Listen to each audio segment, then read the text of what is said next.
Pathanamthitta MP Anto ആന്റണിക്കെതിരെ ഗുരുതര ആരോപണവുമായി Nedumparambil finance ഉടമ NM രാജു. ആന്റോ ആന്റണി 2 കോടി രൂപ വാങ്ങിയെന്നും കരഞ്ഞ് കാലുപിടിച്ചിട്ടും തിരികെ തന്നില്ല എന്നും NM രാജു വെളിപ്പെടുത്തി. എന്നാൽ തെരഞ്ഞെടുപ്പ് സമയത്ത് ആളുകൾ പണം നൽകി സഹായിക്കാറുണ്ടെന്നും അത് കൃത്യമായി തിരിച്ചു കൊടുത്തു എന്നുമായിരുന്നു ആന്റോ ആന്റണിയുടെ മറുപടി. 2019 ലോക്സഭാ തെരഞ്ഞെടുപ്പ് പ്രചാരണത്തിനായി ആന്റോ ആന്റണി MPക്ക് 2 കോടി രൂപ നൽകിയെന്നാണ് തിരുവല്ല നെടുമ്പറമ്പിൽ ഫിനാൻസ് ഉടമ NM രാജു ആരോപിക്കുന്നത്. 2 മാസത്തിനകം തിരികെ നൽകാമെന്ന് പറഞ്ഞാണ് തുക വാങ്ങിയത്. എന്നാൽ ഇതുവരെ 2 പ്രാവശ്യമായി 10 ലക്ഷം വീതം 20 ലക്ഷം രൂപ മാത്രമാണ് തിരികെ നൽകിയത്.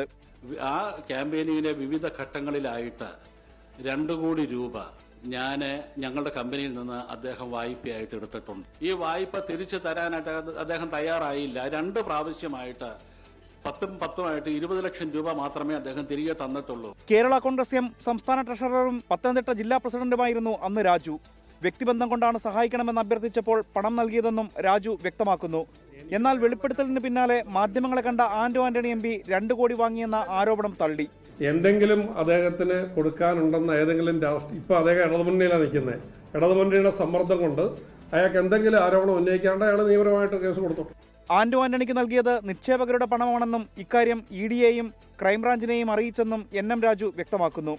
പ്രതിപക്ഷ നേതാവിന്റെ പുതുയുഗയാത്രയ്ക്കിടെ മുതിർന്ന കോൺഗ്രസ് നേതാവ് കൂടിയായ ആന്റോ ആന്റണിക്കെതിരെ സാമ്പത്തിക ക്രമക്കേട് ആരോപണമുയരുന്നത് കോൺഗ്രസിനെയും പ്രതിരോധത്തിലാക്കും.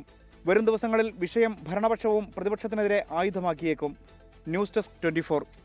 ലോകത്തെവിടെയായാലും ഏത് സമയത്തും 24 വാർത്തകളും ഓഗ്മെന്റഡ് റിയാലിറ്റി പാക്കേജുകളും എക്സ്പ്ലെയിനറുകളും വിശദമായി കാണാൻ ഞങ്ങളുടെ YouTube ചാനൽ നിങ്ങൾക്ക് സബ്സ്ക്രൈബ് ചെയ്യാം.